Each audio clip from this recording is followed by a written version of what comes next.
Okay, so this is mostly for A period because I haven't gone over this solution PowerPoint yet, but the math is so simple that I think you'll be fine.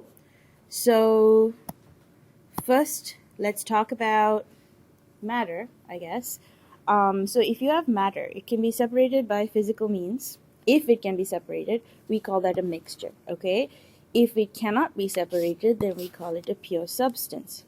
Now, if you have a mixture, and the composition of that mixture, if it's uniform, we say that it's a homogeneous mixture. So homogeneous means it's like spread out nice and evenly everywhere, so that the air that you're breathing in, a sugar solution, that's all going to be a homogeneous mixture. Now, the opposite of that will be a heterogeneous mixture, where things are not really uniformly distributed, okay? So that is just what mixtures get divided into. Homogeneous mixtures also have another name. They're called solutions, and that's what this entire chapter is about.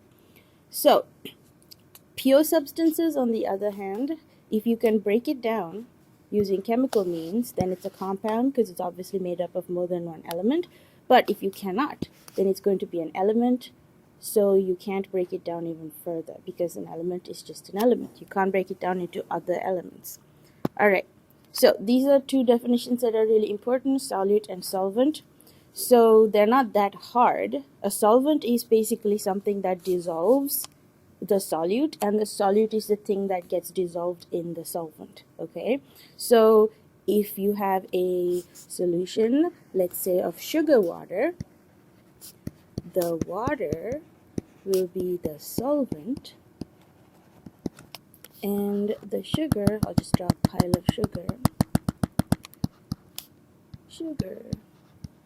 will be the solute, okay? So you're putting that in there, you're mixing the solute and the solvent to make a solution. So water is also called the universal solvent. So, that's because it dissolves a lot of things. It doesn't dissolve everything though. It dissolves a lot of things.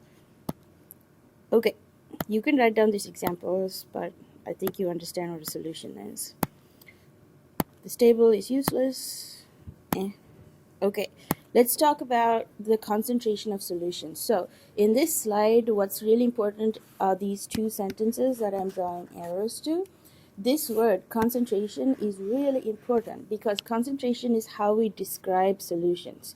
So I would put a star here because I'm pretty sure that this is going to be a test question, okay? So concentration is a measure of how much solute is dissolved in a given amount of solvent. Basically, how much of the stuff are you putting in the thing that's dissolving the stuff. So you can compare solutions. You can have a solution that has maybe a small amount of solute dissolved in it, and we'll say that's a relatively low concentration solution or low solution. We can have a solution that has a very large amount of solute dissolved in it, and we can say, oh, this solution has a high concentration. So you can compare solutions using concentration, and this table is showing us ways to describe the concentration of a solution. So we're going to do these first three.